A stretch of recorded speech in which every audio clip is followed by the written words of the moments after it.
চলে যাব আমাদের আজকের সেই টপিক ভিত্তিক। আমাদের এখানে বেশ কিছু প্রশ্ন আছে, সেই প্রশ্নগুলোতে।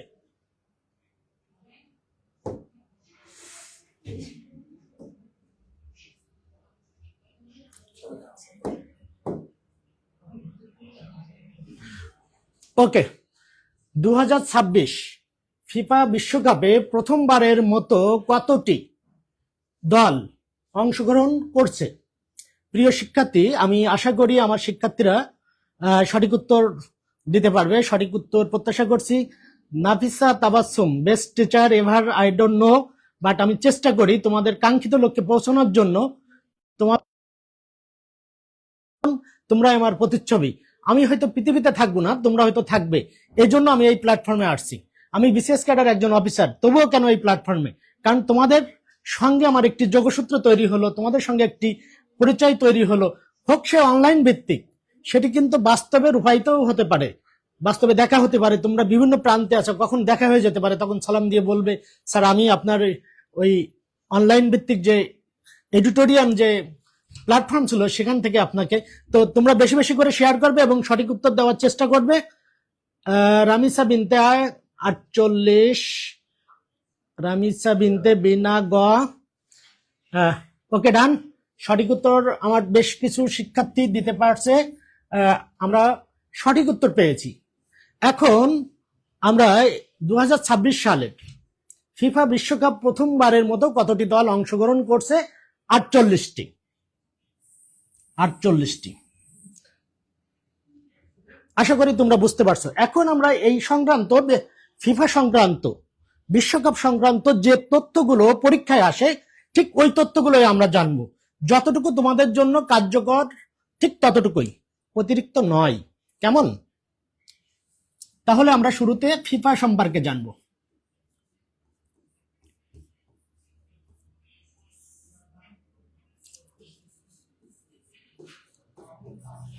পূর্ণরূপ। এটি মূলত একটি ফ্রান্স বা ফরাসি শব্দ, ফেডারেশন ইন্টারন্যাশনালি ফুটবল অ্যাসোসিয়েশন। এটি ফরাসি শব্দ,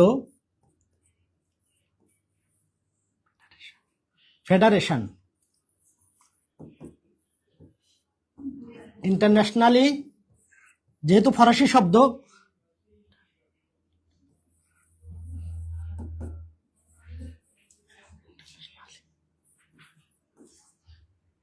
অফ ফুটবল অ্যাসোসিয়েশন, সংক্ষেপে লিখলাম ফুটবল অ্যাসোসিয়েশন।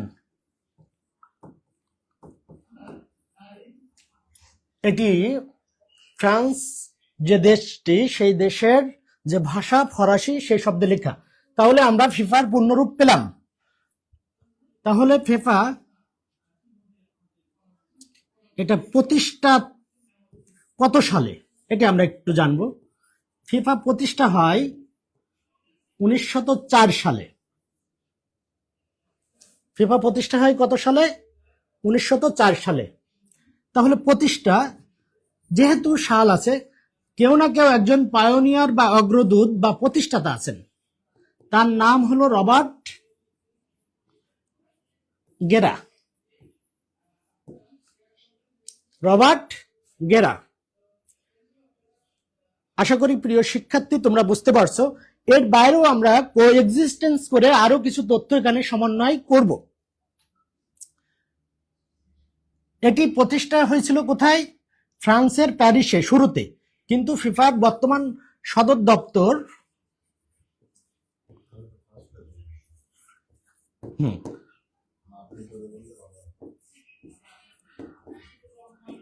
Zurich, Switzerland.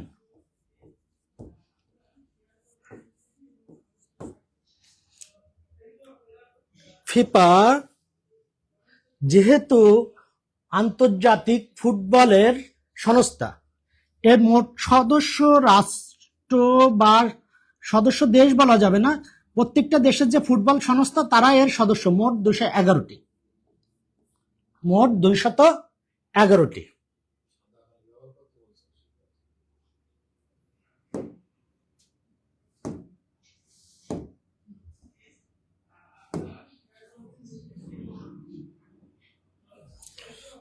211টি।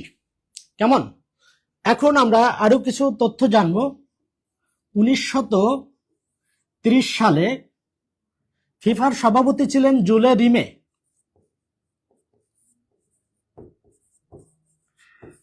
বা ওয়ার্ল্ড কাপ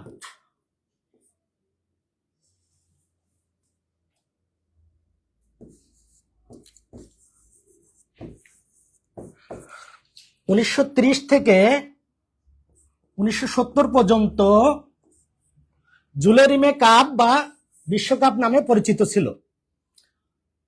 1930 থেকে 1970 পর্যন্ত আমরা যেটা এখন ওয়ার্ল্ড কাপ, অর্থাৎ পৃথিবীতে the greatest show on earth, পৃথিবীতে সব থেকে বড় শো হলো বিশ্বকাপ। এটি 1930 থেকে 70 পর্যন্ত জুলে রিমে নামে পরিচিত ছিল বা বিশ্বকাপ নামে পরিচিত ছিল।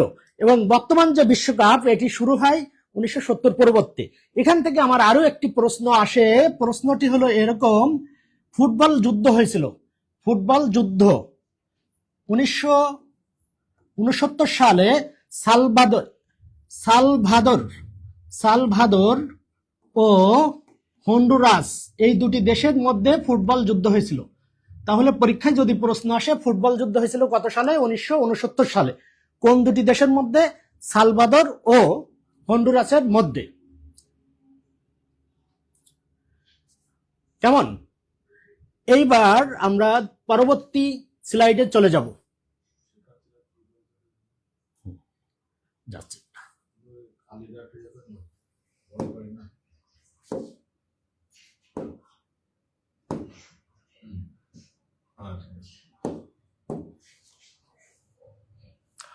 প্রিয় শিক্ষার্থীরা, দেখি আমি তাদের যে কমেন্ট সুন্দর সুন্দর সেগুলো একটু পড়ার চেষ্টা করি।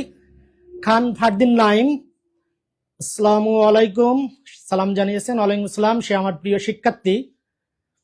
সাতক্ষীরার আকর্ষণ, সড়কপথে সুন্দরবন জেলার পাটকেলঘাটার কৃতি সন্তান। নীরব মন, সদর দপ্তর জুরিক, সুইজারল্যান্ড। মেহজাবিন হক, 211টি সদস্য। এক্স্যাক্টলি। সর্বপ্রথম ফুটবল বিশ্বকাপ জয়ী দল উরুগুয়ে। রাইট, আমি যাব। 1930 সালে আমি আবারও ফিরব। তার আগে 2026 ফিফা বিশ্বকাপের আয়োজক দেশ কোনগুলো? প্রিয় শিক্ষার্থী, সঠিক উত্তর প্রত্যাশা করছে। আমার স্টুডেন্টরা অনেক স্মার্ট, তারা স্বয়ংক্রিয়ভাবে অলরেডি উত্তর দিয়েছে অনেকেই।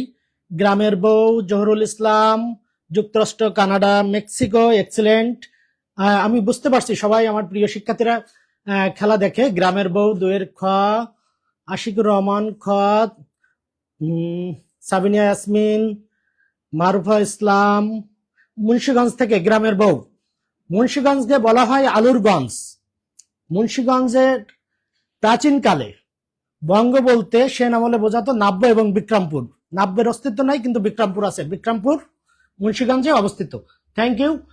আমার অনেক শিক্ষার্থী সঠিক উত্তর দিতে পারছে। যুক্তরাষ্ট্র, কানাডা, মেক্সিকো।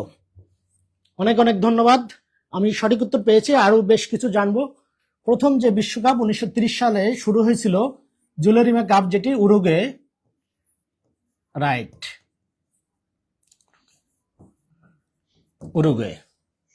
এখন এই সঙ্গে আরো এক্সিস্টেন্স করে আমরা বেশ কিছু তথ্য জানবো।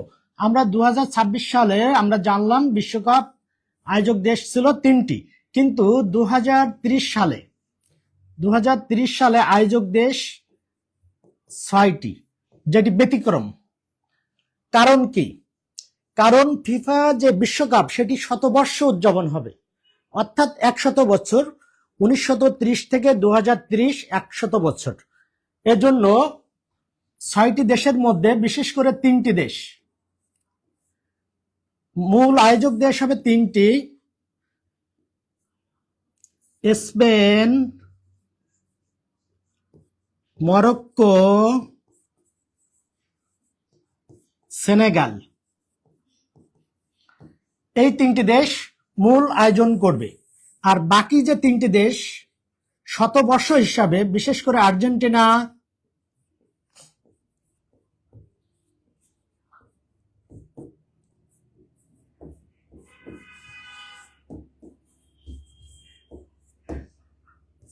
আর্জেন্টিনা, প্যারাগুয়ে এবং আরেকটি দেশ আছে। মোট এই 6টি দেশ, কিন্তু পরীক্ষায় আয়োজক দেশ হিসেবে এই 3টি দেশের নাম আসবে, প্যারাগুয়ে এবং উরুগুয়ে। এই তিনটি মোট 6টি যে দেশ আয়োজক করবে। আশা করি আমার প্রিয় শিক্ষার্থীরা বিষয়টি বুঝতে পারছে। এখন আমরা আর বেশ কিছু প্রশ্ন এখান থেকে কোএক্সিস্টেন্স করে আমরা নিয়ে আমরা পরবর্তী প্রশ্নে চলে যাব। কেমন?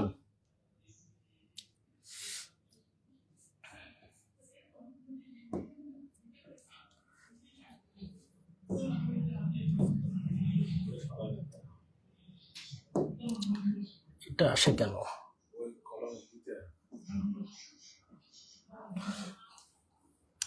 আশা করি তোমরা বুঝতে পারছো। এখন কোএক্সিস্টেন্স করব, এই যে আমরা জানলাম, কিন্তু দ্বিতীয় বিশ্বযুদ্ধের কারণে 1942 ও 1946 সালে এই দুটি সনে আমরা জানি 4 বছর পর পর বিশ্বকাপ আয়োজন করা হয়, কিন্তু দ্বিতীয় বিশ্বযুদ্ধের কারণে 1942 ও 1946 সালে বিশ্বকাপ আয়োজন হয়নি। আমরা বিশ্বকাপ যে সংক্রান্ত জানলাম। এই ফিফার যিনি প্রেসিডেন্ট হিসেবে আছেন, ওনার নাম হলো জিয়ান্নি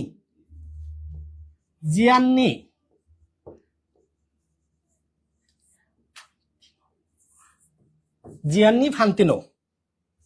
কেমন? আমরা পরবর্তী স্লাইডে চলে যাব। সেটা কি ভালো হয়? তুমি করে বলে ফেলছি না?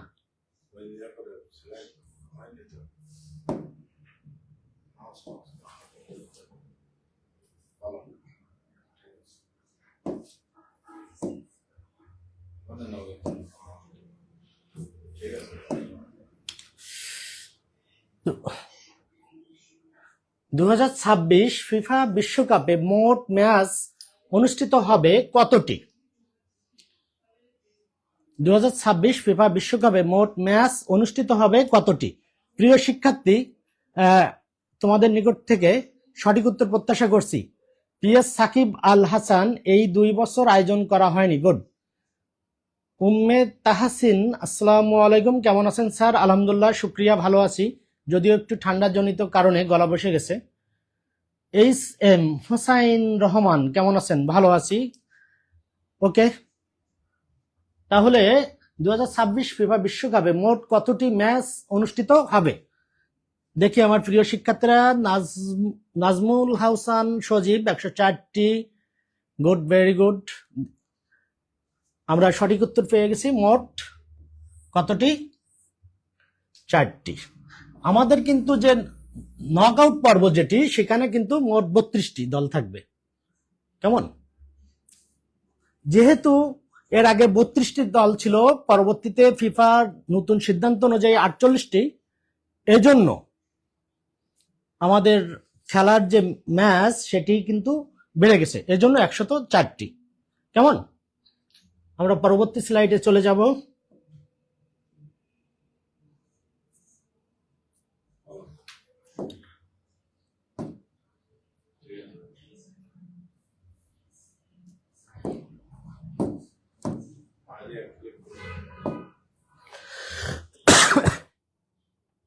বাংলাদেশের জন্য সম্প্রতি 1.1 বিলিয়ন মার্কিন ডলারের জরুরি অর্থায়ন অনুমোদন করেছে কোন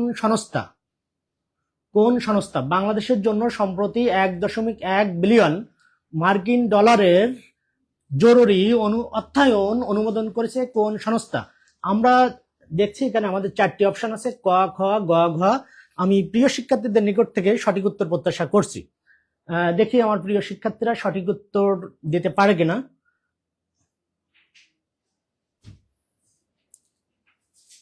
এখনো আমি পাই নাই পূর্বতন যারা সঠিক উত্তর দিয়েছে। নাফিসা তাবাসসুম, মাহবুবা খাতুন, সোহান হোসেন, গ্রামের বউ, মিনাজ। প্রিয় শিক্ষার্থীদের নিকট প্রত্যাশা করব বেশি বেশি করে শেয়ার করার জন্য, এবং এই এডিটোরিয়াল পেজ যেটি আছে এটি বেশি বেশি করে এখানে মেনশন দেওয়ার জন্য, যেন এটি আরো বিস্তৃত হয়, অনেকে দেখার সুযোগ পায়, এবং এই পেজের সঙ্গে থেকে তাদের যে কাঙ্ক্ষিত যে লক্ষ্য, একটি সরকারি চাকরি, যেটি প্লাটিনাম থেকেও অনেক কিছু এখন। কারণ এই 1 জুলাই থেকে যে নতুন পে স্কেল, এই পে স্কেলে কিন্তু পূর্বতন একজন বিশেষ ক্যাডার যে স্যালারি স্ট্রাকচারে বেতন পেতেন, অনুরূপ বেতন একজন অফিস সহায়কের। সুতরাং এখন চাকরির মার্কেট কিন্তু মানে খুবই কম্পিটিটিভ হবে। এজন্য প্রিয় শিক্ষার্থীদের আমি বলবো বেশি বেশি করে এই প্ল্যাটফর্মে যেন তারা যুক্ত থাকে এবং এই প্ল্যাটফর্মে থেকে তারা তাদের যে কাঙ্ক্ষিত সোনার হরিণটি না পাওয়া পর্যন্ত বারংবার লেগে থাকা এবং এই পেজকে প্রমোট করা, এডিটোরিয়ালকে এগিয়ে নেওয়া, বেশি বেশি শেয়ার করা, মেনশন করা, এটা আমি প্রিয় শিক্ষার্থীদের নিকট থেকে প্রত্যাশা করতেই পারি এবং তোমরা তোমাদের জন্যই এই কাজটি করবে। যেমন আমার সঠিক উত্তর আমি দেখি আমার কোনো স্টুডেন্ট দিতে পারছে কিনা। অনেকে বিশ্ব ব্যাংক, সাকিব সঠিক উত্তর দিয়েছে, সঠিক উত্তর বিশ্ব ব্যাংক।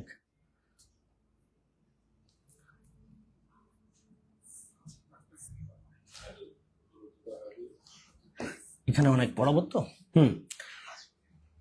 আমরা এখন সঠিক উত্তর পেলাম, সঠিক উত্তর এর সঙ্গে কোএক্সিস্টেন্স করে অনেক তথ্য শিখব। প্রিয় শিক্ষার্থীরা, আমার কাগজ এবং কলম নিয়ে তোমরা বসবে এবং এটি নোট ডাউন করবে। কাগজ এবং কলম লেখে 3 জন, কালি কলম মন লেখে 3 জন। তাহলে কাগজ এবং কলম অনস্বীকার্য বিষয়।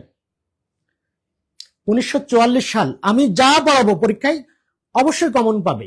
আমরা অনেক সময় বলি যে এই ক্লাস থেকে 3টা প্রশ্ন কমন, নো, এই ক্লাস থেকে অসংখ্য প্রশ্ন আমরা কমন পাবো।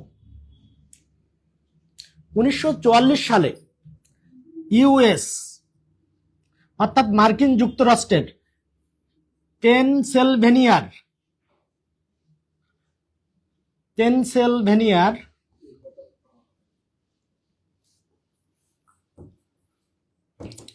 নিউ হ্যাম্পশায়ারে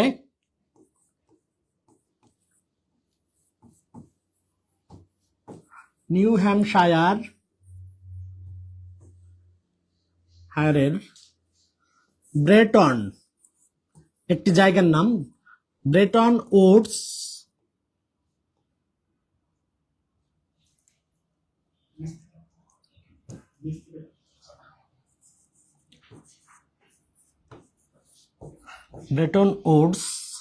এর মাউন্ট ওয়াশিংটন হোটেল,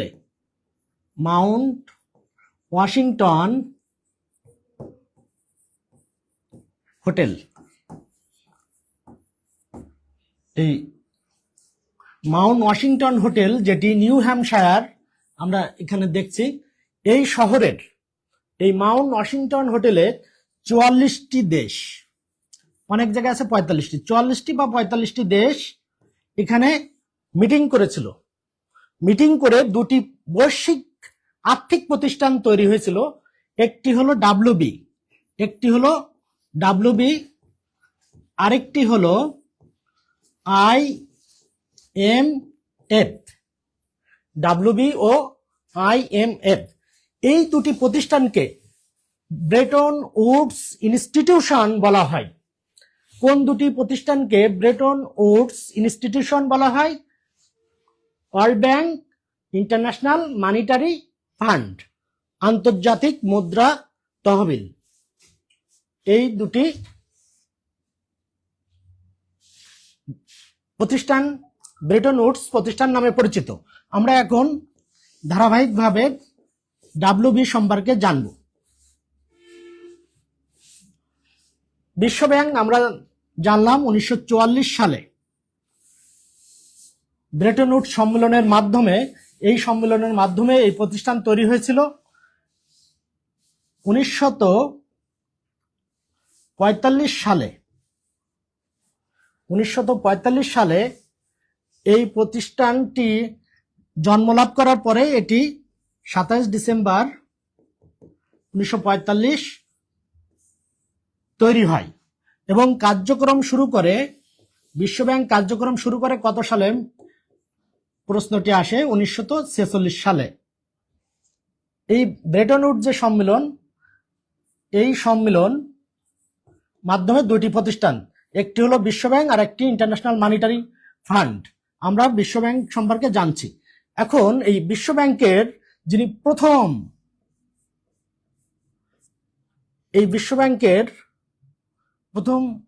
আমরা সভাপতিদের সম্পর্কে জানবো। বিশেষ করে 1971 সালে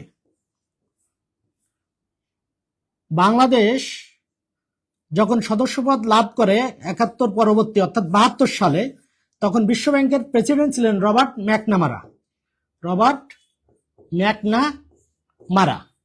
তাহলে বাংলাদেশ সদস্য লাভ করে কত তারিখে? 17 আগস্ট 1972। খুবই গুরুত্বপূর্ণ প্রশ্ন, এই প্রশ্নটি আসে। বাংলাদেশ বিশ্বব্যাংকের সদস্যপদ লাভ করে কত তারিখে? 17 আগস্ট 1972।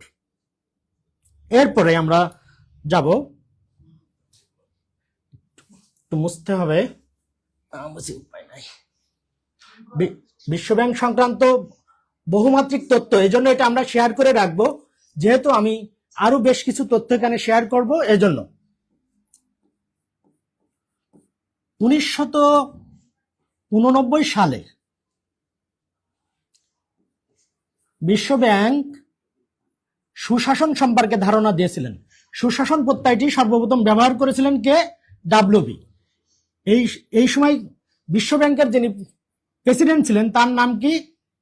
বারবার কনাবল। এটি কিন্তু খুবই গুরুত্বপূর্ণ, আমি যে প্রশ্নগুলো এখানে পড়াচ্ছি অত্যন্ত গুরুত্বপূর্ণ, এজন্য এটি বেশি বেশি করে শেয়ার করে রাখতে হবে। 1989 সালে বিশ্বব্যাংকের যিনি সুশাসন সম্পর্কে সর্বপ্রথম ধারণা দিয়েছিলেন বারবার কনাবল। কেমন?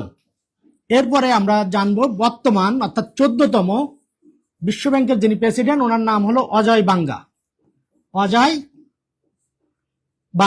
এই অজয় বাঙ্গা নাম শুনেই আমরা বুঝতে পারছি ইনি মার্কিন যুক্তরাষ্ট্রের ভারতীয় বংশ উদ্ভূত, অর্থাৎ তিনি তার যে পৈতৃক এবং তার যে ব্লাড, ভারতীয় ব্লাড, অর্থাৎ মার্কিন যুক্তরাষ্ট্রে তিনি বসবাস করলেও তার বংশ উদ্ভূত ছিল ভারতীয়। অজয় বাঙ্গা। এবার আসি, বিশ্বব্যাংক বলতে মোট 5টি, অর্থাৎ অল ব্যাংক গ্রুপ 5টি প্রতিষ্ঠানকে বোঝায়। বিশ্বব্যাংক বলতে মোট 5টি সংস্থা বোঝায়। 5টি সংস্থা বোঝায়। তাহলে 5টি সংস্থা কি কি? 1 আইবিআরডি, 2 আইএফসি, 3 আইডিএ, 4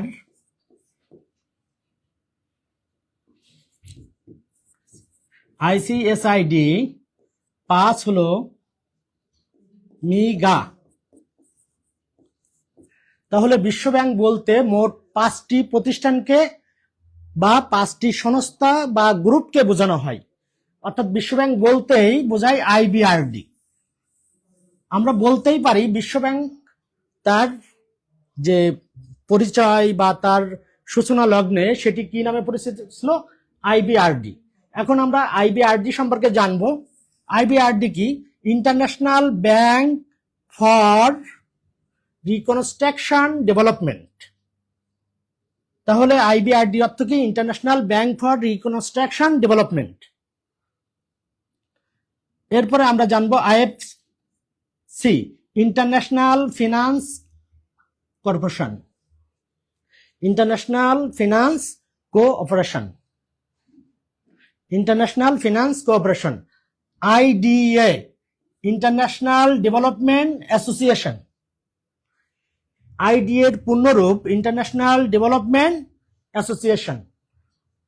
4 আইতে international centre for settlement of invest dispute.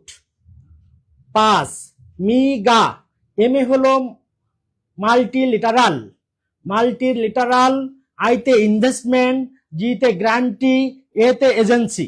এখান থেকে যে প্রশ্নগুলো আসে সেগুলো এখন আমি একটু সংক্ষেপে জানাবো। এখান থেকে অতি গুরুত্বপূর্ণ প্রশ্ন আসে একটি, আইডিএ সহজ শর্তে ঋণ প্রদান করায় আইডিএ কে বলা হয় সফট লোন উইন্ডো। সহজ শর্তে ঋণ প্রদান করার জন্য আইডিএ কে সফট লোন উইন্ডো বলা হয়। এটি অতি গুরুত্বপূর্ণ, এটি আমরা জানি, কিন্তু পাশাপাশি আমরা বিপরীতধর্মী আরেকটি বিষয়, তাহলে সফট লোন আছে, তাহলে হার্ড লোন বলা হয় কোন প্রতিষ্ঠানকে? এই প্রশ্নটি আমাদের জন্য কিন্তু গুরুত্বপূর্ণ। সময়ের সঙ্গে, যুগের সাথে এবং চাকরির বাজার অনুযায়ী আমাদের প্রস্তুতির ধরনও আমরা পরিবর্তন করব। তাহলে হার্ড লোন বলা হয়, হার্ড লোন, হার্ড লোন যেটি হার্ড লোন বলা হয় IBRD।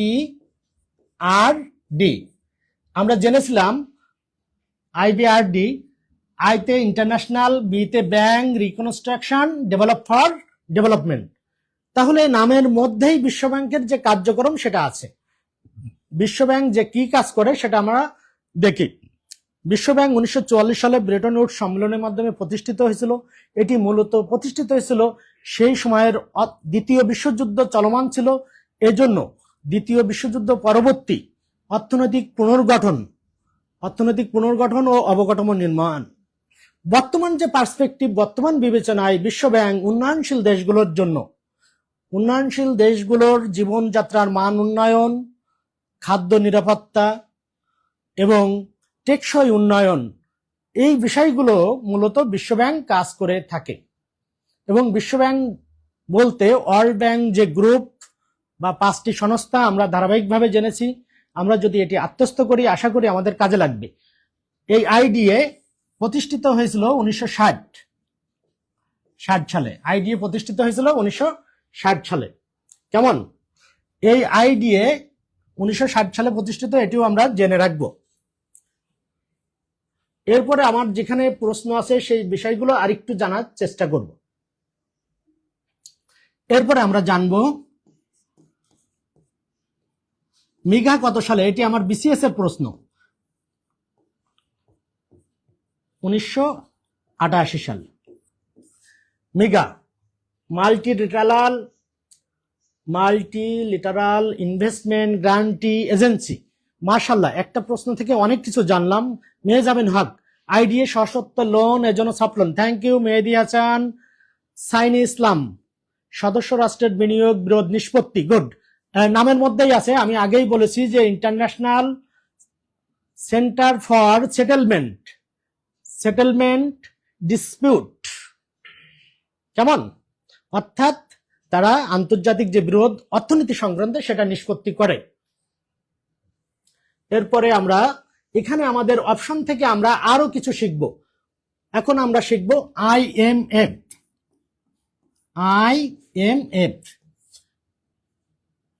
পরীক্ষায় প্রশ্ন আসে যে বিশ্ব ব্যাংকের অঙ্গ সংগঠন নয় কোনটি? আন্তর্জাতিক মুদ্রা তহবিল। তাহলে পূর্ণরূপ কি?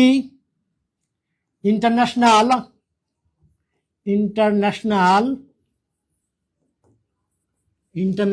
Monetary fund. ইন্টারন্যাশনাল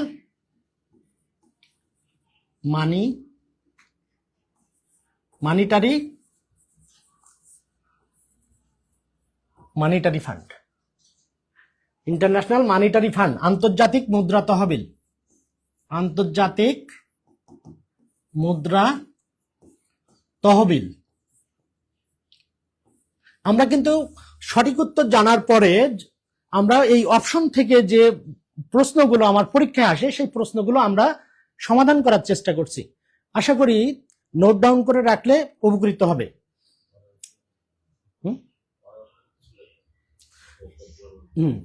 এই আন্তর্জাতিক মুদ্রা তহবিল এটিও 1944 সালে ব্রেটন উডসের সম্মেলনের মাধ্যমে তৈরি হয়েছিল। এখান থেকে আমার একটি বিসিএস এর প্রশ্ন আসছে যে ইন্টারন্যাশনাল মানিটারি ফান্ড কার্যক্রম শুরু করেছিল কত সালে? 1947 সালে। বিসিএস এর প্রশ্ন। আমি আগেই বলছি যে বিসিএস এর প্রশ্ন হলো সকল চাকুরির পরীক্ষার জন্য একটি মানদণ্ড এবং স্ট্যান্ডার্ড। সুতরাং বিসিএস এর প্রশ্ন যে কোনো পরীক্ষার জন্য গুরুত্বপূর্ণ। তাহলে এটি আমাদের জন্য অতি গুরুত্বপূর্ণ প্রশ্ন। বিশ্ব ব্যাংক, ডাব্লিউবি ও IMF এর সদর দপ্তর কোথায়?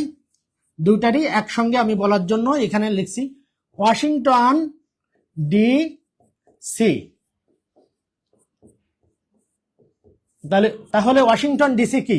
ডি তে district of Columbia. Washington DC যে ডিসি শব্দ তার অর্থ হলো district of Columbia. Thank you Mehedi Hasan, গ্রামের বউ, অসাধারণ ক্লাস স্যার, জেনে ভালো লাগলো, প্রীত হলাম, অনেক অনেক ধন্যবাদ। মেগা 1988 right right. Abul Hossain nice, thank you Abul Hossain. অনেক বেশি বেশি শেয়ার প্রত্যাশা করি এবং লাইক কমেন্ট শেয়ার এটি বেশি বেশি করার মাধ্যমে আমাদের কিন্তু ফটোজেনিক মেমোরিতে স্থায়ী একটি রূপ লাভ করবে। আমরা জানি একবার শোনার চেয়ে আমরা একবার শুনলাম এবং একবার লিখলাম, তাহলে 10 বার অন্তত লেখার কাজ হয়ে যাবে। ম্যারাথন একটা কোর্স চলমান আছে, যারা ভর্তি হতেছেন কমেন্টে জানাবেন, যারা ভর্তি হতেছেন আমাদের অফিস থেকে জানাবেন। সুপ্রিয় শিক্ষার্থী, একটি সুসংবাদ, এডিটোরিয়াল এইমাত্র আমি জানলাম সমাজসেবার একটি ম্যারাথন কোর্স চলমান আছে। এই কোর্সে যারা ভর্তি হতে চায় এবং এই ভর্তি হওয়ার মধ্য দিয়ে তাদের কাঙ্ক্ষিত লক্ষ্যে কিন্তু পৌঁছানোর জন্য যে ঘরে বসে একটি সুন্দর স্মার্ট প্রস্তুতি, আমি একটি বিষয় সবসময় বলি যে অনলাইনে কিন্তু ক্লাস করার সৌভাগ্য হলে ত্রিমাত্রিক বিষয়, যে একটি অফলাইনে ক্লাস করার জন্য যে মানিটারি বিষয় থাকে, অর্থাৎ এক জায়গা থেকে আরেক জায়গায় যেতে হয়, আবার আর্থিক বিষয় থাকে, শারীরিক এবং মানসিক যে প্রস্তুতি থাকে, সব মিলে একটি ত্রিমাত্রিক ক্লান্তি। এবং কিন্তু এটি ঘরে বসে রান্না করতে করতেও কিন্তু ক্লাস করা যায়, শোনা যায়। পরবর্তীতে আমি এটি শেয়ার করে রাখবো, আমার যখন অবসর সময় হবে, আমি যখন বেডে যাব, রেস্টে থাকবো, তখন কিন্তু ক্লাস থাকবো। তবে প্রিয় শিক্ষার্থীদের আমি বলবো শয়তানের বাক্সে থাকবো না।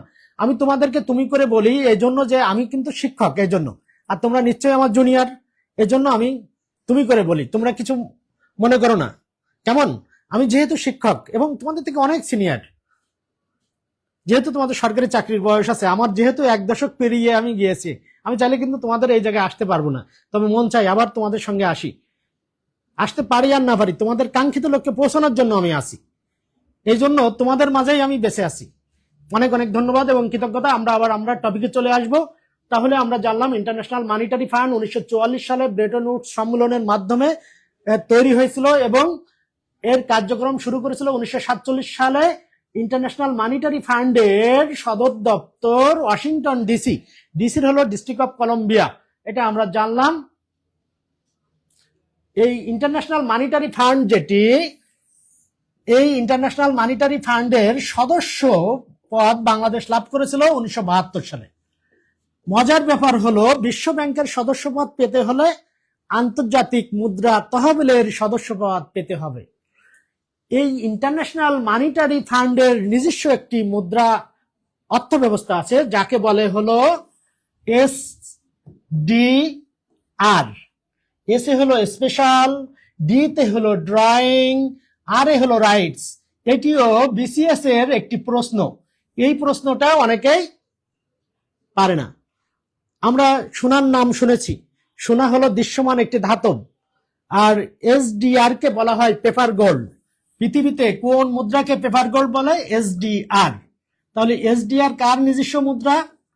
SDR হলো ইন্টারন্যাশনাল মনিটারি ফান্ডের নিজস্ব মুদ্রা, যেটি 1969 সাল, স্পেশাল ড্রয়িং রাইটস।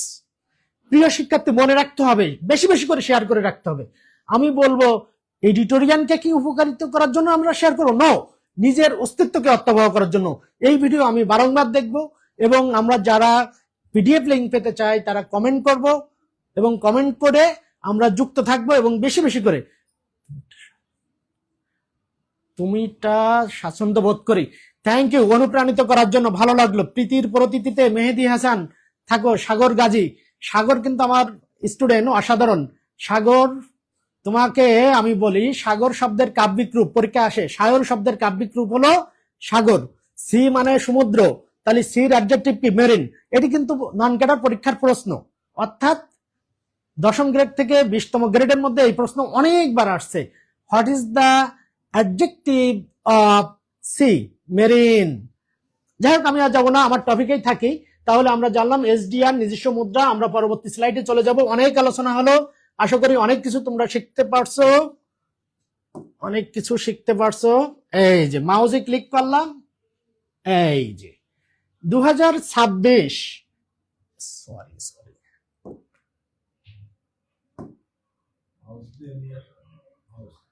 চলে আসতো।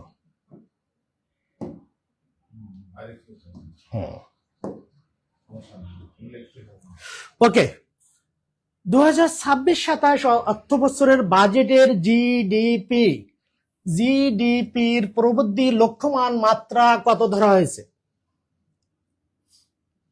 জিডিপি এর লক্ষ্যমান মাত্রা কত ধরা হয়েছে? আমি সঠিক উত্তর প্রত্যাশা করছি। প্রিয় শিক্ষার্থী, অতি দ্রুত উত্তর দিতে হবে। Thank you Mehedi Hasan, special drawing resource না রাইটস, তুমি কাছাকাছি গিয়েছো, এই জন্য ভালো লাগছে।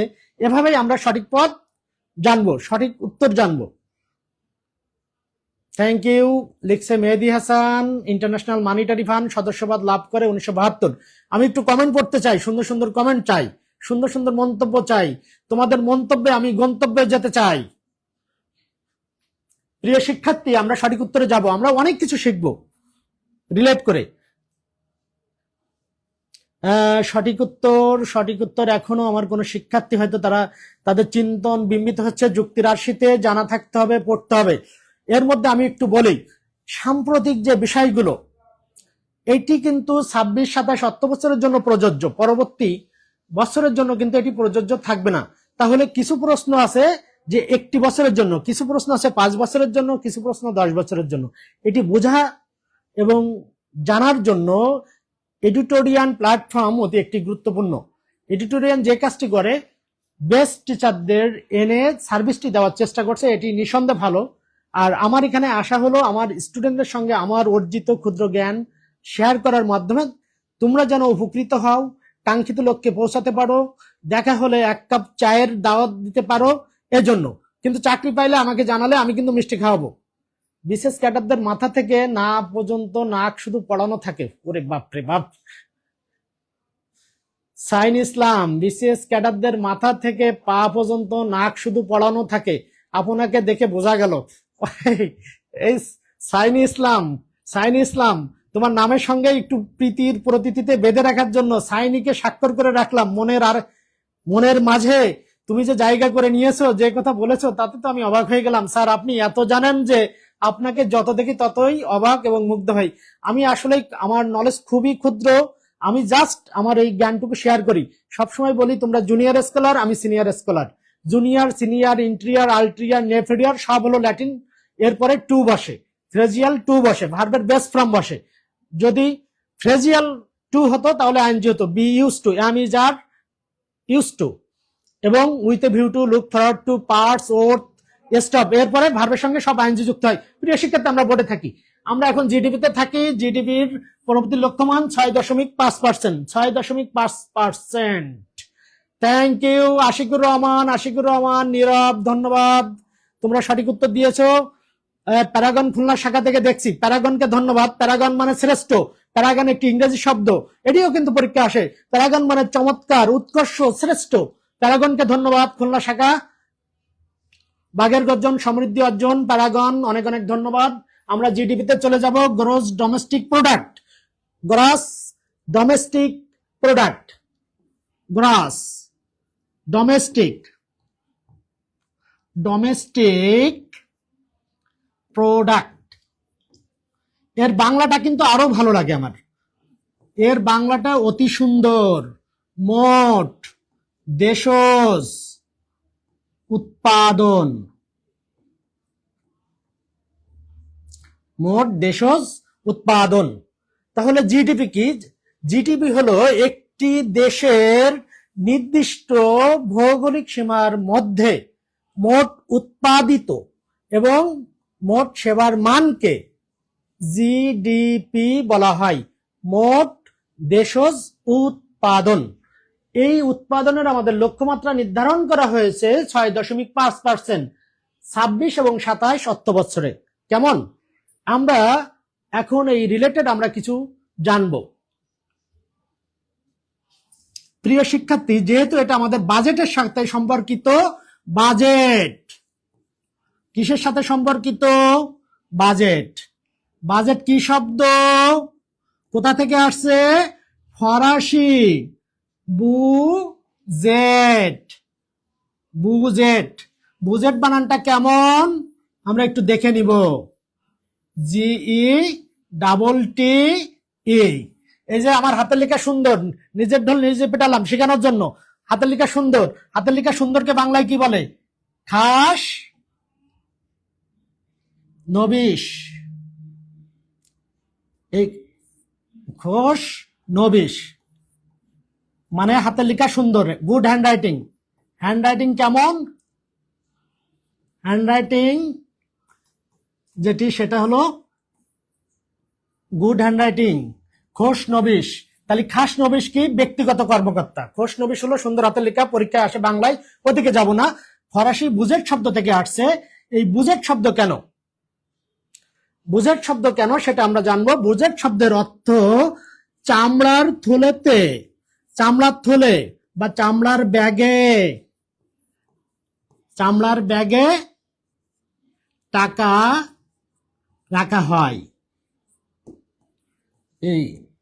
এই শব্দের অর্থ চামড়ার ব্যাগে টাকা রাখা হয় বা টাকা রাখার থলে, চামড়ার ব্যাগে টাকা রাখার থলে। তাহলে আমরা আরো একটু জানবো, যে সকল প্রশ্ন আমার পরীক্ষায় আসে সব প্রশ্ন আমরা জানবো। সংবিধানে, সংবিধানে বাজেট শব্দটি নাই, কিন্তু বাজেটের অনুরূপ একটি শব্দ আছে, বার্ষিক আর্থিক বিবরণী। বার্ষিক আর্থিক বিবরণী। বার্ষিক আর্থিক বিবরণীকে সংবিধানে বলা আছে। সংবিধানে সরাসরি বাজেট কথাটি নাই, কিন্তু বাজেটের অনুরূপ শব্দ কি আছে? বার্ষিক আর্থিক বিবরণী। খুবই গুরুত্বপূর্ণ। আমি যতটুকু পারি তোমাদের পরীক্ষায় যা আসে গুরুত্বপূর্ণ, ইনশাল্লাহ তোমরা অনেক কিছু জানতে পারবে। তাহলে আমরা জানলাম সংবিধানে বাজেট কথাটা সরাসরি না থাকলেও বাজেটের অনুরূপ শব্দ, সমার্থক শব্দ হিসেবে আমরা বার্ষিক আর্থিক বিবরণী আছে 87 নম্বর অনুচ্ছেদে। এখন আমরা জানবো পৃথিবীর ইতিহাসে 1733 সালে ইংল্যান্ডে, তখন রাজা ছিলেন দ্বিতীয় জর্জ। রাজা কে ছিলেন? দ্বিতীয় জর্জ। এবং প্রধানমন্ত্রী ছিলেন স্যার রবার্ট ওয়ালপোল। এটি আমাদের বিসিএস এর 3 প্রকার প্রশ্ন আসে এই স্যারকে নিয়ে, রবার্ট ওয়ালপোল। এবং সাথে তিনি অর্থমন্ত্রী ছিলেন। সাথে তিনি কি মন্ত্রী ছিলেন? অর্থমন্ত্রী। সাথে তিনি অর্থমন্ত্রী ছিলেন। এই অর্থমন্ত্রীকে কি বলে? এখান থেকেও একটা আমার প্রশ্ন আসে। Chancellor of the Exchequer. তিনি সাথে কি ছিলেন?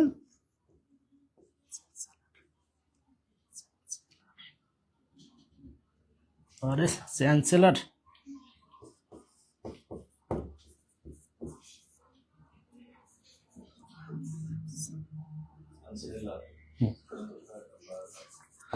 Of the Exchequer.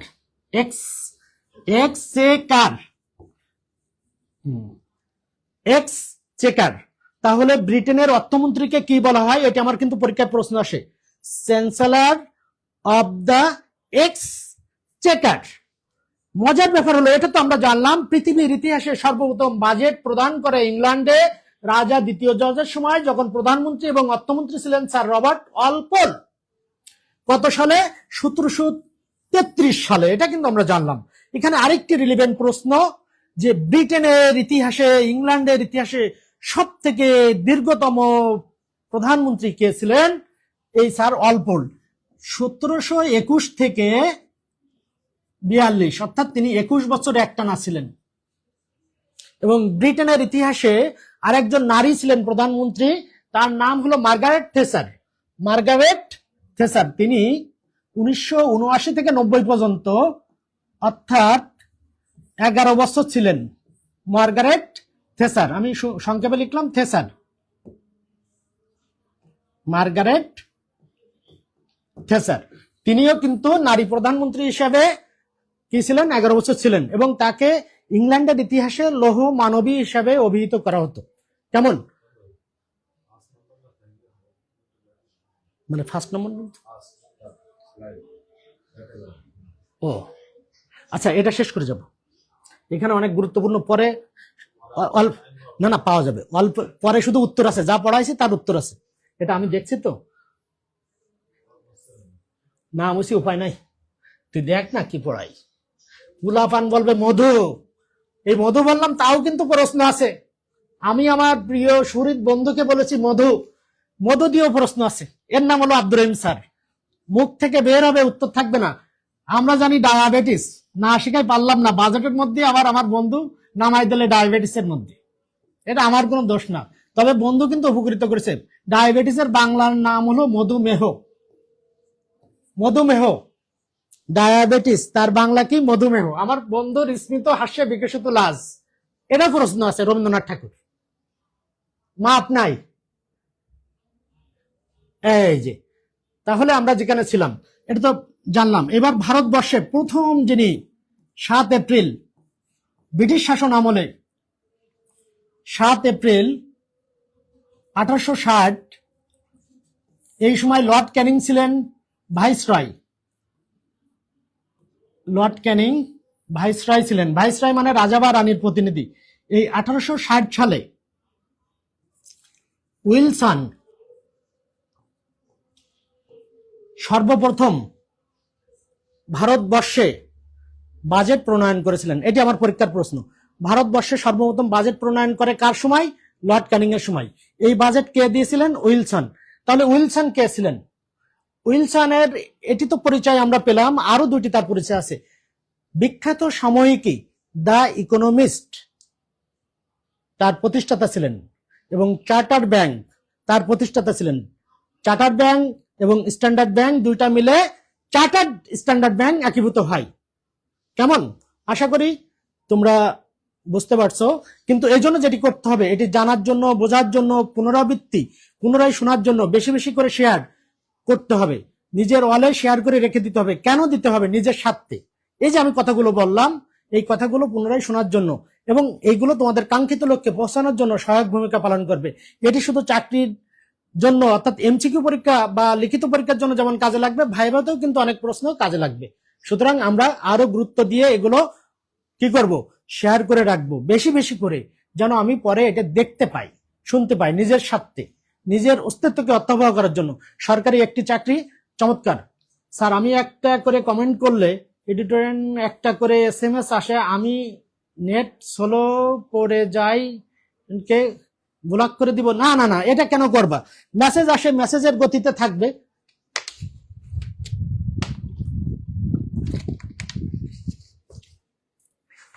মেসেজ আসলে মেসেজ ওভারলুক করে যাও। এটা হলো অটোমেটেড সিস্টেম, তো মন খারাপ করো না, মন খারাপ করতে হয় না, ধৈর্য ধরে এটা করো। এটা আমিও করি, আমারও আসে, আমি কিন্তু ইজি ভাবে নিছি, কোনো ব্যাপার না। এরপরে আসো, আমি জানলাম বা আমরা জানলাম কি উইলসন বাজেট দিয়েছিলেন 1860 সালে, তখন লর্ড ক্যানিং ছিলেন। এটি অনেক বই পুস্তকে 1861 আছে। যারা 60 জানে তারা 61 অনায়াসে পারবে। অনেক বই পুস্তকে এটি 61 আছে। কারণ কি? এই 60 সালে যখন দিয়েছিলেন, 1860 সালে, তার পরের দিনেই কিন্তু 1861 সাল চলে গেছিল চলমান। এরপরে আমরা জানবো বাংলাদেশে 30 জুন 1972 সালে তাজউদ্দিন আহমেদ সর্বপ্রথম স্বাধীন বাংলাদেশে প্রথম বাজেট কে দেয়? তাজউদ্দিন আহমেদ সর্বপ্রথম। এই বাজেটের আকার কত ছিল? 786 কোটি টাকা। 786 কোটি টাকা। 30 জুন 1972 তাজউদ্দিন আহমেদ সর্বপ্রথম বাজেট দেন, এবং সেই বাজেটের আকার ছিল 786 কোটি টাকা। মজার ব্যাপার হলো, এই তাজউদ্দিন যে বাজেটটি দিয়েছিলেন, তিনি কিন্তু প্রথম অর্থমন্ত্রী। তার আগে কি ছিলেন? প্রধানমন্ত্রী। প্রবাসী সরকার বা স্থায়ী সরকারের তিনি কি ছিলেন? প্রধানমন্ত্রী। অর্থাৎ বাংলাদেশ, স্বাধীন বাংলাদেশের তিনি অর্থমন্ত্রী এবং প্রবাসী সরকারের প্রথম প্রধানমন্ত্রী। কেমন? এবং বর্তমান যে বাজেট সে বাজেট হলো 55তম বাজেট। আমরা পরবর্তী স্লাইডগুলোতে জানবো।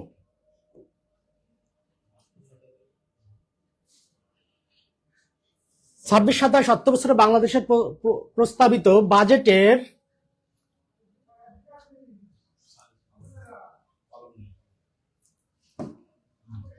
কলম না নিলেই চলে যাবে। এটা আমরা একটু জানবো।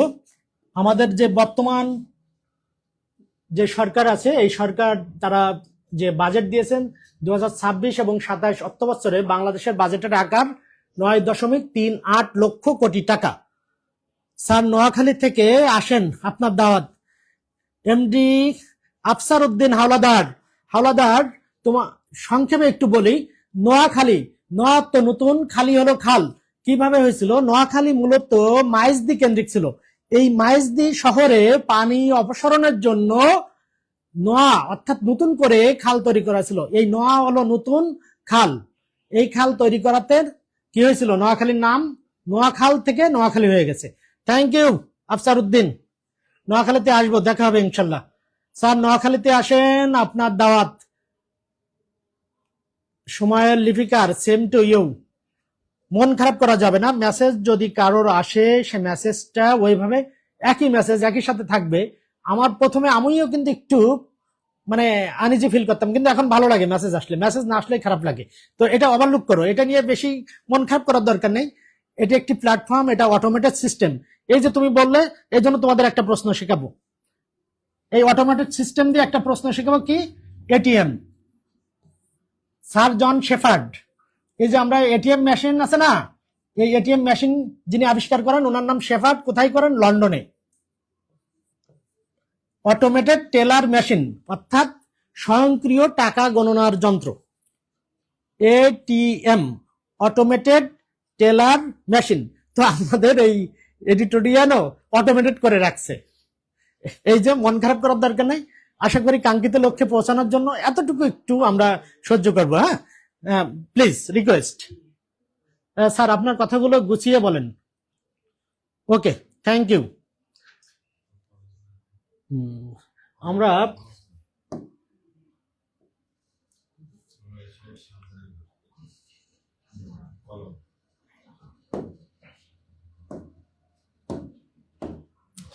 আমরা আগেই শিখে ফেলছি। আমি বলেছিলাম ওখানে আমরা বেশি করে শিখছি। আইতে হলো ইন্টারন্যাশনাল,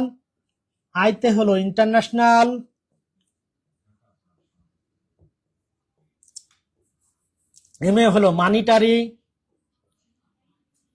এফ এ হলো ফান্ড। তাহলে আমরা সঠিক উত্তর কোথায় আছে? International Monetary fund. আমরা আগেই শিখেছি ইন্টারন্যাশনাল মানিটারি ফান্ডের পূর্ণরূপ কি? আইএমএফ এর পূর্ণরূপ হলো ইন্টারন্যাশনাল মানিটারি ফান্ড। আশা করি আমার প্রিয় শিক্ষার্থীরা বিষয়টা আগেই অবগত, সুতরাং নো প্রবলেম।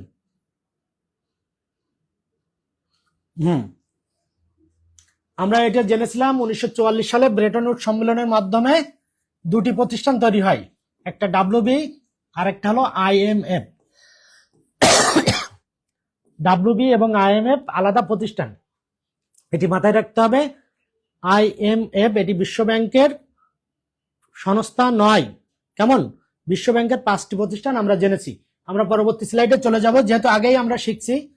এখন এখানে আর আমরা সময় ব্যয় করব না। ওয়ার্ল্ড ব্যাংকের সদর দপ্তর কোথায়? আমি আগেই বলেছিলাম। ওয়ার্ল্ড ব্যাংকের সদর দপ্তর আমরা আগেই বলেছিলাম। আমি প্রিয় শিক্ষার্থীদের কাছ থেকে প্রত্যাশা করছি, প্রিয় শিক্ষার্থীদের কাছ থেকে সঠিক উত্তর। স্যার আপনার কথাগুলো গুছিয়ে বলেন। ওকে, থ্যাংক ইউ। ওয়ার্ল্ড ব্যাংকের সদর দপ্তর ওয়াশিংটন ডিসি। আমি আগেই বলেছিলাম মণিমুক্তা, হুমায়রা খ গুড। এখানে আমার ওয়াশিংটন ডিসি, আমি আগেই শিখিয়েছিলাম বিশ্ব ব্যাংকের সদর দপ্তর হলো ওয়াশিংটন ডিসি। বিশ্ব ব্যাংক এবং ইন্টারন্যাশনাল মানিটারি ফান্ড দুইটা প্রতিষ্ঠানেরই সদর দপ্তর কোথায়? Washington DC. ডিসি মানে ডিস্ট্রিক্ট অফ কলম্বিয়া।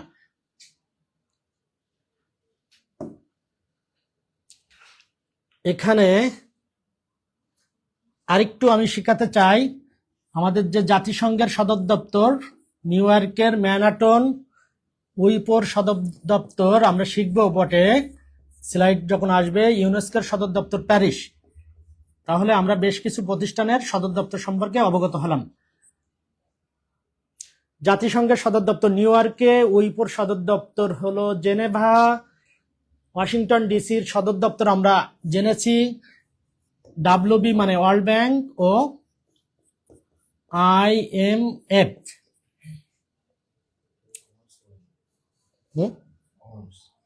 প্লিজ প্রিয় শিক্ষার্থীরা দেখি কি মন্তব্য করলো একটু দেখি। আবুল হোসেন সি, মণিমুক্তা গোয়ান, নূর মোহাম্মদ সি, Sain Islam Washington, Mahmuda Khatun Washington DC. ধন্যবাদ। এর পরবর্তী স্লাইডে আমরা চলে যাব।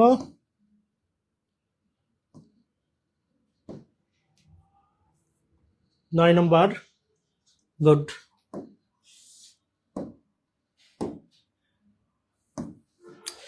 আন্তর্জাতিক বিচার আদালত। আন্তর্জাতিক বিচার আদালত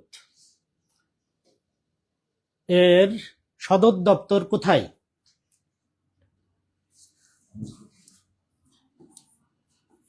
প্রিয় শিক্ষার্থীদের নিকট থেকে সঠিক উত্তর প্রত্যাশা করছি।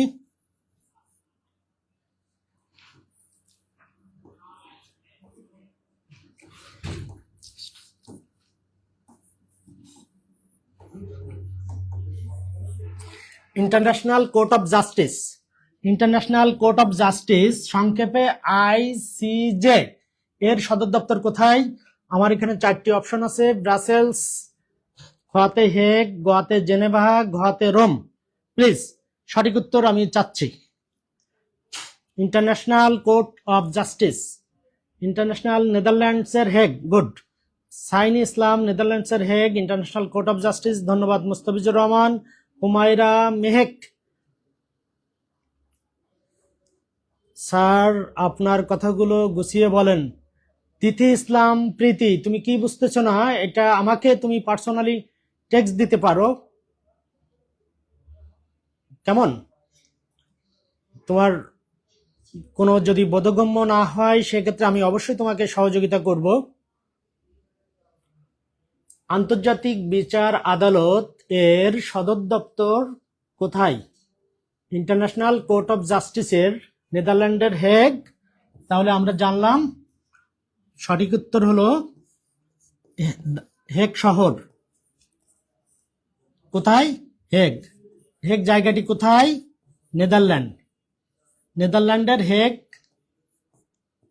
এখানে ICJ অর্থাৎ ইন্টারন্যাশনাল কোর্ট অফ জাস্টিসের সদর দপ্তর। এখন আমরা এই ইন্টারন্যাশনাল কোর্ট অফ জাস্টিসের সম্পর্কে আমরা জানব। এই ইন্টারন্যাশনাল কোর্ট অফ জাস্টিসের মোট বিচারক কতজন? 15 জন। মোট বিচারক কতজন? 15 জন বিচারক। কত বছরের জন্য নিয়োগপ্রাপ্ত হয়? 9 বছরের জন্য। এই দুটি প্রশ্ন অত্যন্ত গুরুত্বপূর্ণ। 15 জন বিচারক কত বছরের জন্য নিয়োগপ্রাপ্ত হবে? 9 বছরের জন্য। দুটি প্রশ্নই আমার সকল চাকরির পরীক্ষার জন্য অত্যন্ত গুরুত্বপূর্ণ। সকল চাকরির পরীক্ষার জন্য গুরুত্বপূর্ণ বটে। একটু কমেন্ট পড়ি। এখানকার বিচারকদের মেয়াদকাল 9 বছর। ধন্যবাদ, সঠিক উত্তর দিয়েছ। রেজওয়ান আলী, কে আর সুজন, নাহিদ হাসান, বাপ্পি, খ, সাইন ইসলাম, অনেকগুলো মেনশন করছো, অনেক অনেক ধন্যবাদ এবং কৃতজ্ঞতা। পরবর্তী স্লাইডে চলে যাব।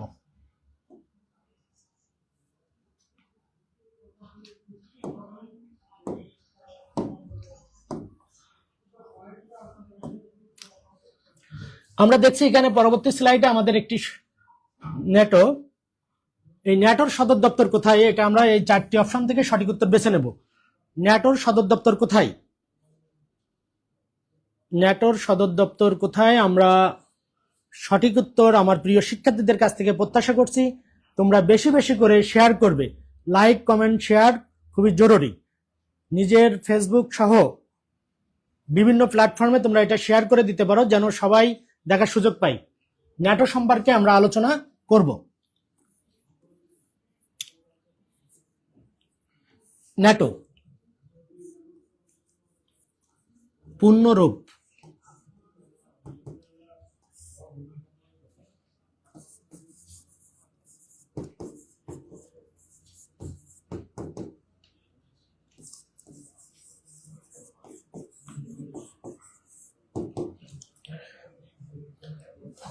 প্রিয় শিক্ষার্থীদের কাছ থেকে আমি সঠিক উত্তর প্রত্যাশা করছি।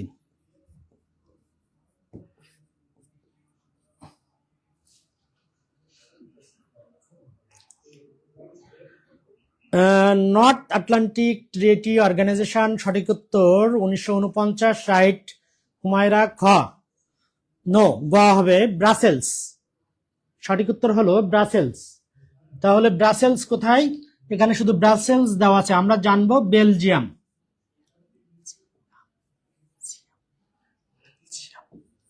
বেলজিয়াম, তাহলে ব্রাসেলস কোথায়? বেলজিয়ামে। কেমন? তাহলে নর্থ আটলান্টিক ট্রিটি পূর্ণরূপ আমরা নর্থ আটলান্টিক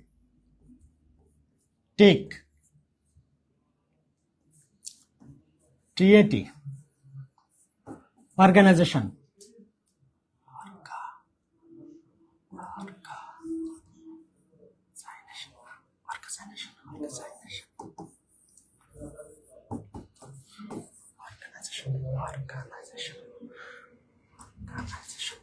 অর্গানাইজেশন যেটি আমি বললাম, এটি সুন্দর করে লিখি একটু।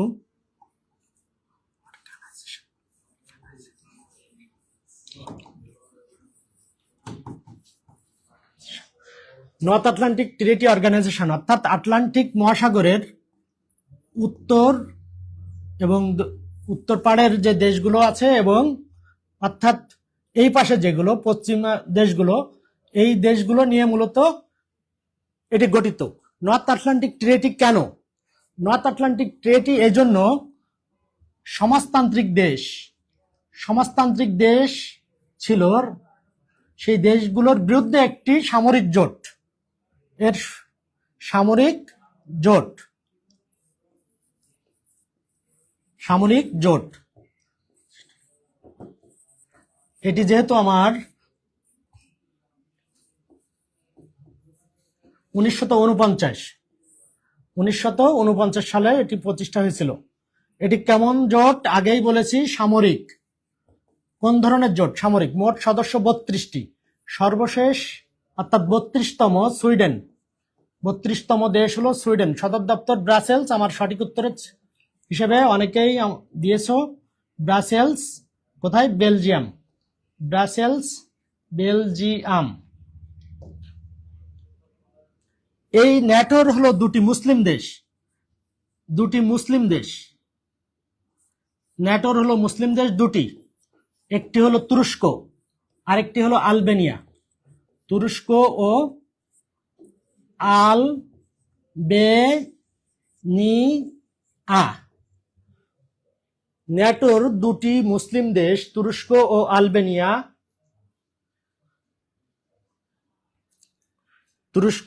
আলবেনিয়া। সর্বশেষ সুইডেন। সঠিক, ধন্যবাদ। এটি একটি সামরিক সংগঠন। Mostafizur Rahman, Sabina Yasmin, C, right. তাহলে আমরা ন্যাটো সংক্রান্ত বেশ কিছু তথ্য জানলাম। ন্যাটোর পূর্ণরূপ হলো নর্থ আটলান্টিক ট্রিটি অর্গানাইজেশন, সদর দপ্তর ব্রাসেলস, মোট সদস্য 32, ধরন হলো সামরিক জোট, প্রতিষ্ঠার সাল হলো 4 এপ্রিল 1949, দুটি মুসলিম দেশ তুরস্ক এবং আলবেনিয়া। আমরা পরবর্তী যে স্লাইড সেখানে চলে যাব।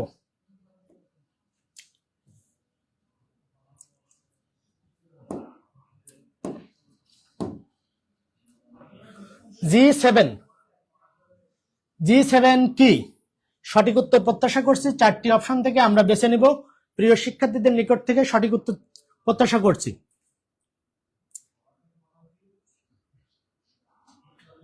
সঠিক উত্তর স্যার, ব্রাজিলের রাজধানীর নাম কি? ব্রাসেলিয়া। লিখিত পরীক্ষায় এসেছিল এটি। লিখিত পরীক্ষা বলতে এমসিকিউতে এসেছিল, বেশ খুব কম, মানে খুব বেশি আসেনি। এটার কারণে আজ যুদ্ধ হচ্ছে ইউক্রেন রাশিয়া, রাইট। রাশিয়া যেহেতু সমাজতান্ত্রিক দেশ, সমাজতান্ত্রিক দেশগুলোর বিরুদ্ধে অর্থাৎ উত্তর আমেরিকা ও আটলান্টিক যে মহাসাগর তার দুই পাড়ের একটি সামরিক জোট আর কি, আটলান্টিক মহাসাগর তার দুই পাড়ের সামরিক জোট, যেটি সমাজতান্ত্রিক দেশগুলোর বিরুদ্ধে ছিল, অর্থাৎ রাশিয়ার বিরুদ্ধে একটি সামরিক জোট। Thank you. এখন আমরা জানবো G7। G7 কি? G7 এর পূর্ণরূপ গ্রুপ অফ 7।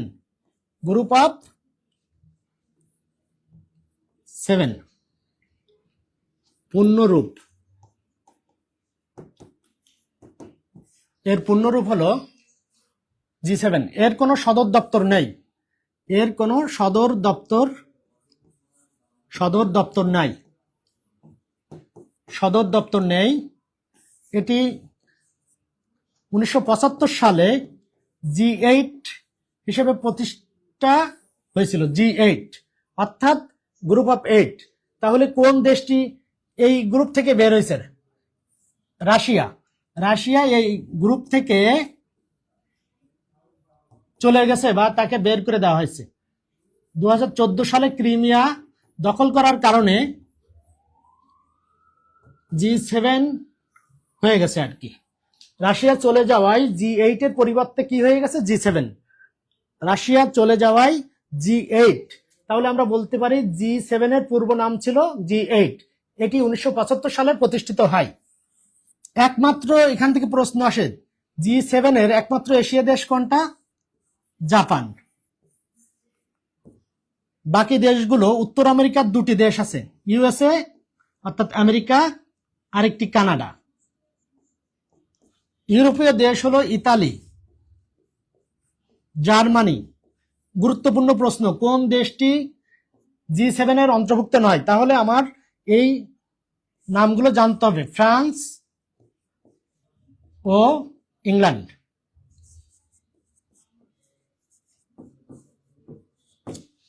তাহলে আমরা জানলাম G7 কি? উন্নত 7টি দেশের জোট। আমরা এর মাধ্যমে জেনে ফেলছি এই দেশগুলো উন্নত অর্থনীতির 7টি দেশের জোট। উন্নত 7টি দেশের জোট। কেমন? তাহলে G7 গ্রুপ অফ 7 পূর্বে নাম ছিল শুরুতে 1975 সালে গ্রুপ অফ 8। 2014 সালে রাশিয়া ক্রিমিয়া দখল করার কারণে এই জোট থেকে তাকে বের করে দেওয়া হয়। তাহলে G8 থেকে একটি দেশ চলে যাওয়াতে নাম হয়ে গেল G7।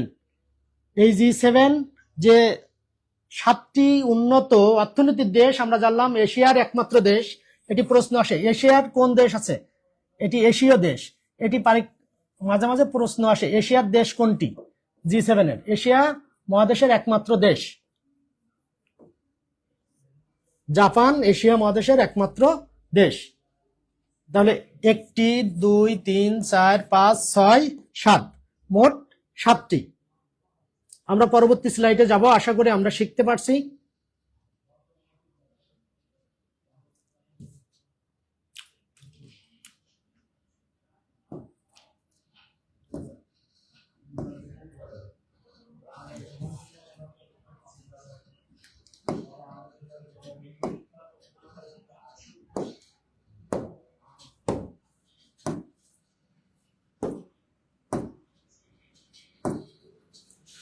জাতিসংঘের সদর দপ্তর কোথায়?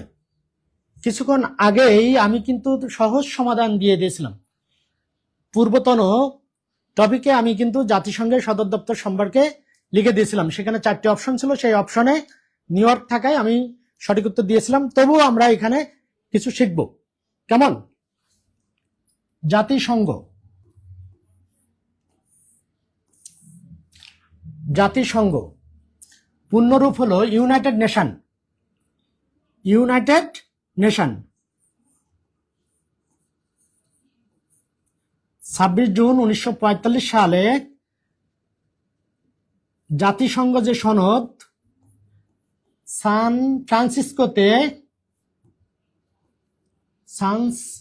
ফ্রান্সিসকোতে স্বাক্ষর হয়েছিল। মোট 50টা স্বাক্ষর করেছিল, পরে পোল্যান্ড, মোট 51টি দেশ। তাহলে 51টি দেশ নিয়ে কার্যক্রম শুরু করেছিল 24 অক্টোবর। 1945। এই জন্য 24 অক্টোবর জাতিসংঘ দিবস। জাতিসংঘ তার সদর দপ্তর কোথায়? নিউইয়র্কে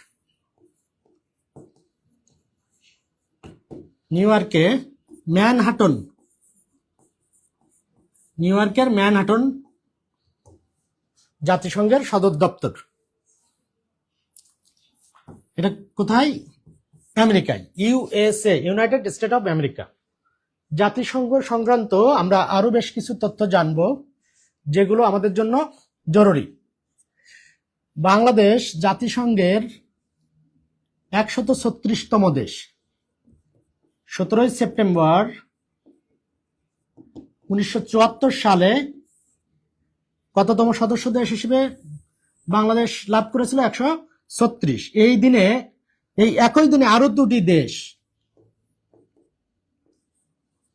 লাভ করেছিল। একটা হলো গ্রানাডা, আরেকটি হলো গিনি বিসাউ।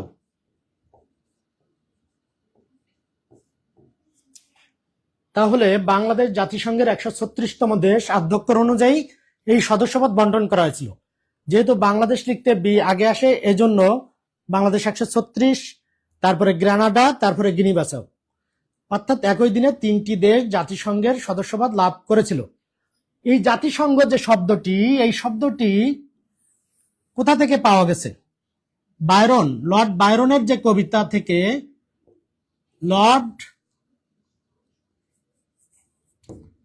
ইংরেজি কবি লর্ড বায়রনের কবিতা দ্য চাইল্ডি হ্যারোল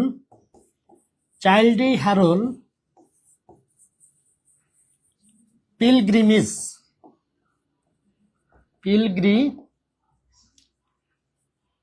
কবিতার 35তম লাইন থেকে ইউএন শব্দটি নেওয়া হয়েছিল। এই ইউএন শব্দটি কে এনেছিল? মার্কিন যুক্তরাষ্ট্রের প্রেসিডেন্ট থিওডর রুজভেল্ট। উপরে লিখছি, জায়গা সংকলন না হয়, থিওডর রুজভেল্ট জাতিসংঘের এই শব্দটির কি ছিলেন? প্রস্তাবক। তিনি জাতিসংঘ নামকরণ করেছিলেন। থিওডর রুজভেল্ট মার্কিন যুক্তরাষ্ট্রের তিনি প্রেসিডেন্ট ছিলেন সেই সময়। কেমন? পরবর্তী স্লাইডে আমরা চলে যাব।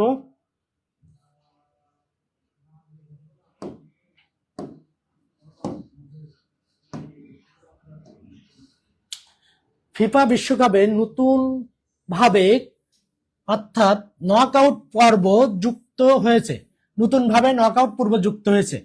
আমি শুরুতেই যখন ফিফা নিয়ে আলোচনা করেছিলাম তখন আমি বলেছিলাম রাউন্ড অফ 32। কেমন? Round of 32। তাহলে আমরা সঠিক উত্তর জানলাম, রাউন্ড অফ 32।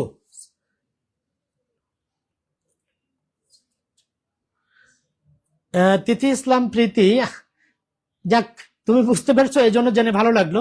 জাতিসংঘের পূর্বসূরি প্রতিষ্ঠান ছিল জাতিপুঞ্জ, রাইট। মোস্তাফিজুর রহমান, আমাদের কখনো টপিকে আসলে আমরা আলোচনা করব, যেহেতু আমাদের প্রাসঙ্গিক আলোচনা করতে হয়, এজন্য।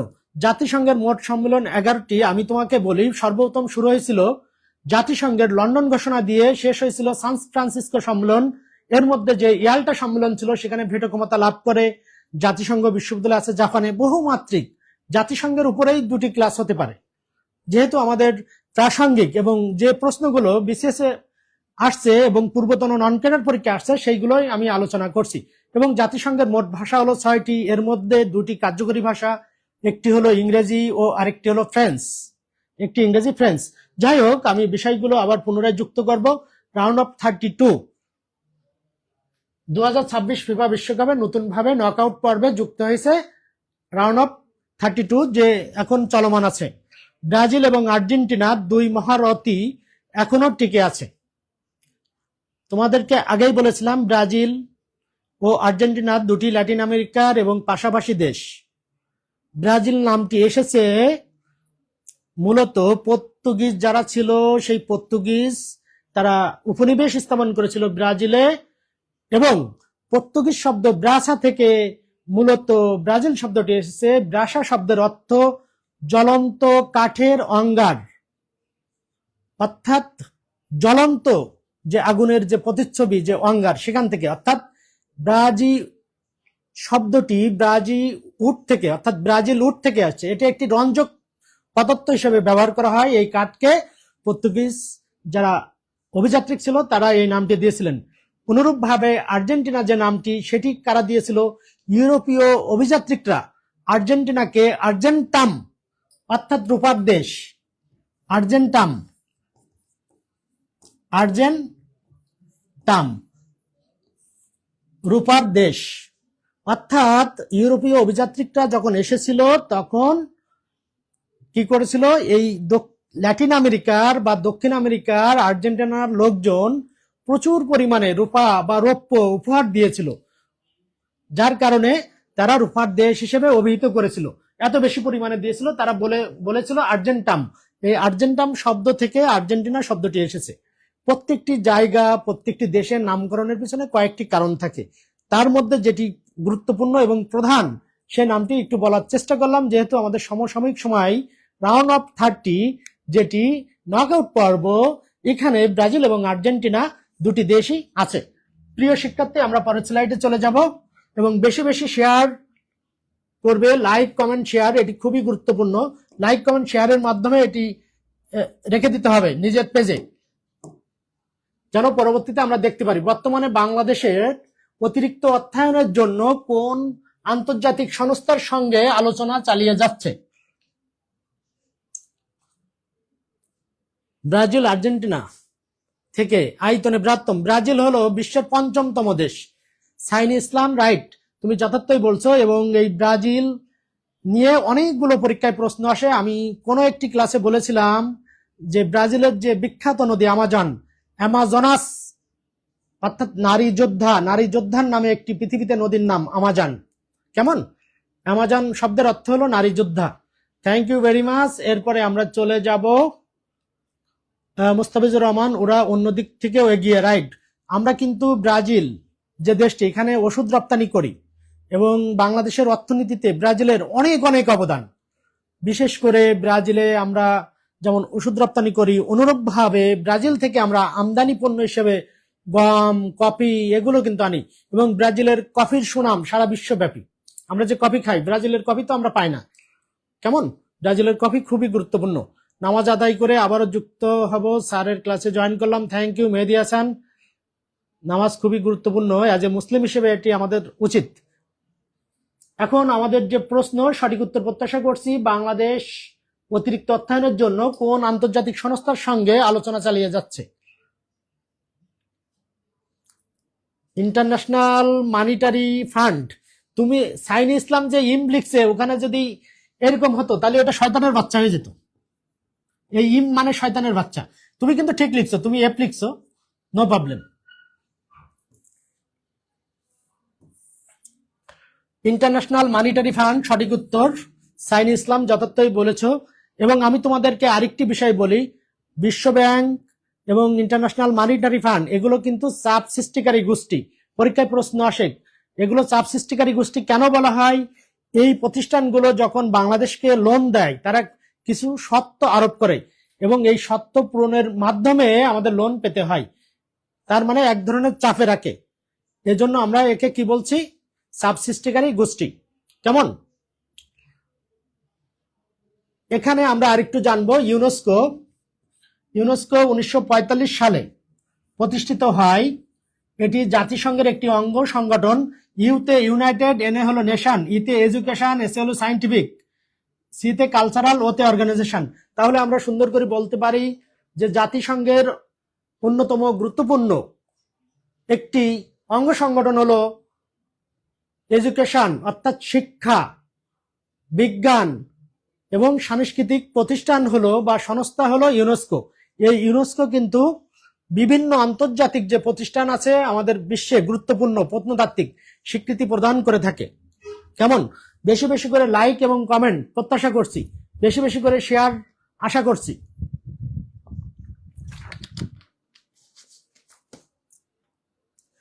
এবং এডিটোরিয়ান কিন্তু অলরেডি সমাজসেবার যে পরীক্ষা সামনে, তার একটি ধামাকা কোর্স চালু করেছে। আমরা এখানে যুক্ত হব, যারা যুক্ত হতে চায় তারা অবশ্যই এখানে মেসেজ দিব এবং এডিটোরিয়ানকে এগিয়ে নেওয়ার জন্য বেশি বেশি লাইক, কমেন্ট, শেয়ার প্রত্যাশা করছি।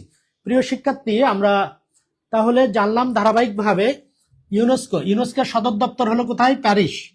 ইউনেস্কোর সদর দপ্তর কোথায়? প্যারিস। প্যারিস কোথায়? ফ্রান্সে। ফ্রান্সের প্যারিসে। এবং ফ্রান্সের ভাষাকে কি বলে? ফরাসি ভাষা। এখানে আমাদের অনেকেই ভুল করে ফরাসি, তাহলে ফ্রান্সের ভাষা ফরাসি, আর ফার্সি হলো ইরানের। ফার্সি হলো ইরানের ভাষা। ফার্সি কোথায়? ইরান। কেমন?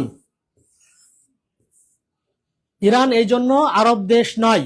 যে সকল দেশের ভাষা হলো আরবি সে সকল দেশকে আমরা কি বলি? আরব দেশ। যে সকল দেশের ভাষা আরবি নয় সেটি আরব দেশ নয়। কেমন? এরপরে আমরা জানবো, এখানে ফাও আছে, ইউনিসেফ আছে, আমরা জানবো। মুছতেই হবে, না মুছলে হবে না। এর মধ্যে আমার পরীক্ষায় এই প্রশ্নটি আসে। আমরা জানি 16 অক্টোবর 1945 সালে, 16 অক্টোবর 1945 সালে ফুড অ্যান্ড এগ্রিকালচার অর্গানাইজেশন, খাদ্য ও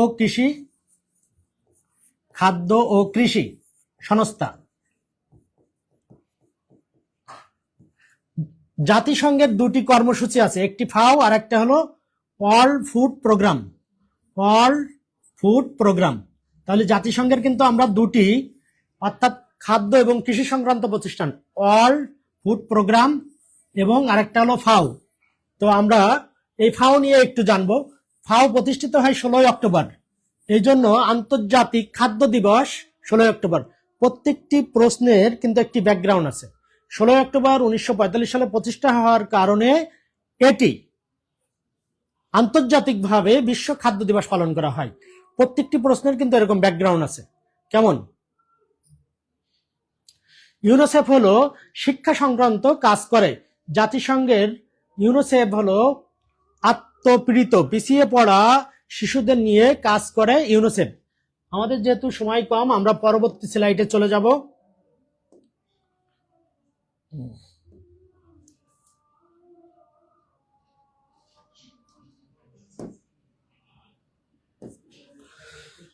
বাংলাদেশের অর্থনীতিকে স্থিতিশীল রাখতে বিশ্ব ব্যাংক সাম্প্রতিক অর্থায়নের মূল উদ্দেশ্য কি? 4টি অপশন থেকে আমরা বেছে নেব। বাংলাদেশের অর্থনীতিকে স্থিতিশীল রাখতে বিশ্ব ব্যাংক সাম্প্রতিক যে অর্থায়ন করবে তার মূল উদ্দেশ্য কি? প্রিয় শিক্ষার্থী, সঠিক উত্তর চাচ্ছি। প্রিয় শিক্ষার্থীরা সঠিক উত্তর দিবে ইনশাল্লাহ। এই সঠিক উত্তরের মাধ্যমে আমরা জানব। Thank you very much Mostafizur Rahman. খাদ্য সংক্রান্ত রোমে সদর দপ্তর, ফাওয়ের সদর দপ্তর হলো ইটালি, রোম। কেমন? এটি কানাডার কুইবেকে প্রতিষ্ঠিত হয়েছিল ফাও, এবং তার সদর দপ্তর Rome, Italy. Thank you very much.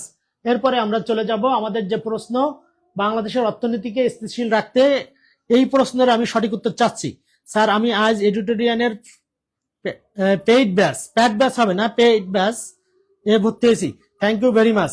ভালো কিছু করার জন্য এই প্রত্যয় খুবই জরুরি। ঘরে বসে সুন্দর এবং স্মার্ট প্রস্তুতির জন্য এডিটোরিয়ান সবচেয়ে গুরুত্বপূর্ণ একটি প্ল্যাটফর্ম আমি মনে করি। আমাদের সময় এরকম প্ল্যাটফর্ম ছিল না।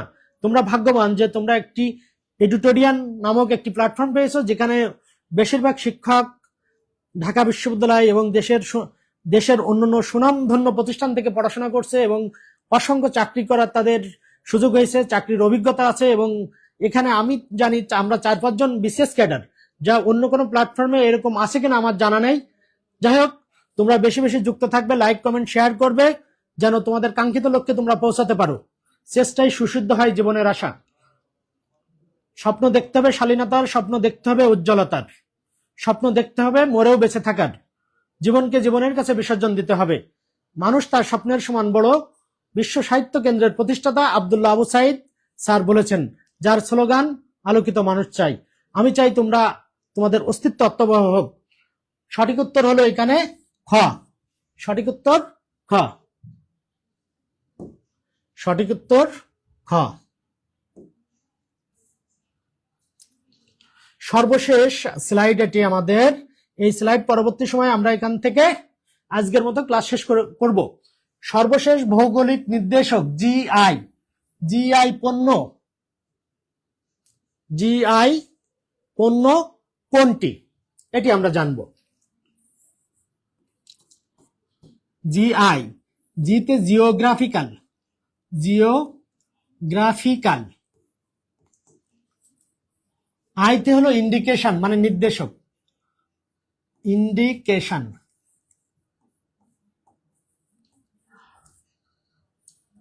ভৌগোলিক নির্দেশক, বাংলা হলো ভৌগোলিক নির্দেশক। জিআই এর পূর্ণরূপ জিওগ্রাফিক্যাল ইন্ডিকেশন। সর্বশেষ ভৌগোলিক নির্দেশক বা জিআই পণ্য কোনটি? জামদানি, মানিকগঞ্জের হাজারীগুড়, মেহেরপুরের সাবিত্রী মিষ্টি, নেত্রকোনার বালিশ মিষ্টি। প্রিয় শিক্ষার্থী, সঠিক উত্তর প্রত্যাশা করছি। 15 তো শেষ হলো, তোমরা সঠিক উত্তর দিয়েছিলে। পারমাণবিক বিদ্যুৎ কেন্দ্র নির্মাণ, এখন আমরা পারমাণবিকে নেই, চলে আসছি। এখানে আমার আফসার উদ্দিন লিখছে হাওলাদার খ। Thank you very much. বর্তমান জিআই পণ্য 64 রাইট মোস্তাফিজুর রহমান, অনেক অনেক ধন্যবাদ। আমি তাহলে সঠিক উত্তরে চলে যাই। মানিকগঞ্জের হাজারীগুড়, মানিকগঞ্জের হাজারীগুড় এটি হলো আমাদের 64তম জিআই পণ্য। তাহলে আমরা জিআই পণ্য সম্পর্কে জানলাম, রাইট? এই জিআই পণ্য প্রথম কোনটি? আমার পরীক্ষায় প্রশ্ন আসে। প্রথম জিআই পণ্য, প্রথম জিআই পণ্য জামদানি। এবং 64তম, এটি কিন্তু আপডেট থাকতে হবে, কিছুদিন পরপরই পরিবর্তন হয়। 64তম হাজারীগুড়, হাজারীগুড়। এই হাজারীগুড় কোথায় পাওয়া যায়? মানিকগঞ্জের হরিরামপুর, মানিকগঞ্জের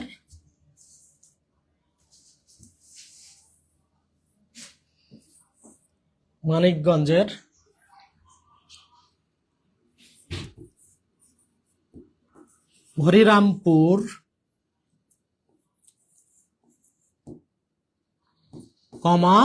মানিকগঞ্জ।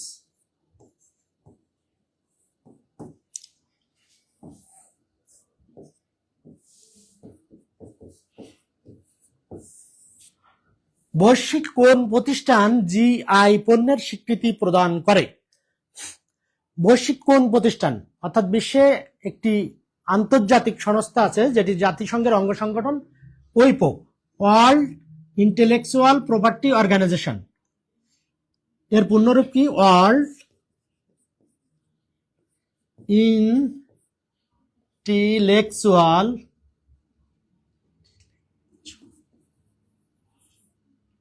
প্রপার্টি